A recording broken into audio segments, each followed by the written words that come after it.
Now to the latest in our ongoing investigation into the health of Austin's 911 center.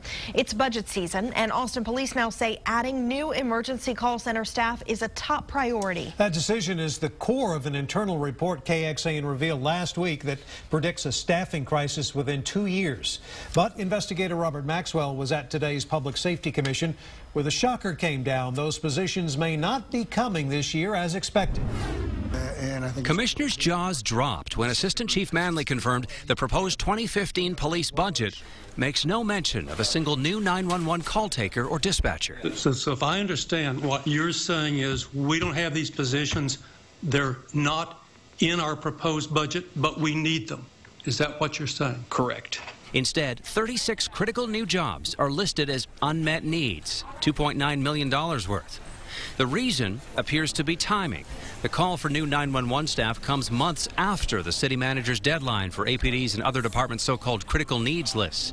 This year's forecast has the city considering 59 new officers and dealing with the costs of rising health insurance and fleet fuel.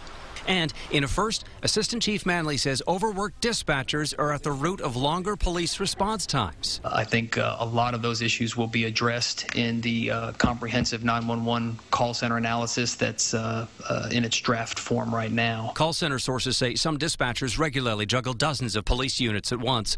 Last year, the police goal was to get to your emergency call within 7 minutes.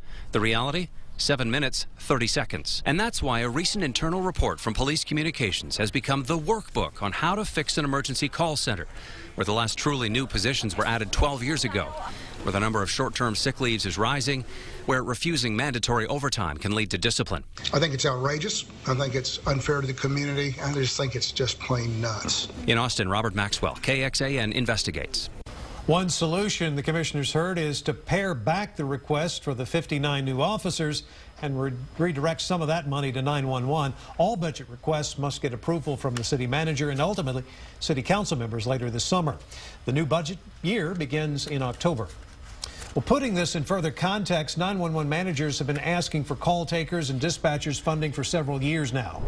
In 2012, city documents show there was a request for 26 new positions. But there was no funding for that, and none of the positions were filled.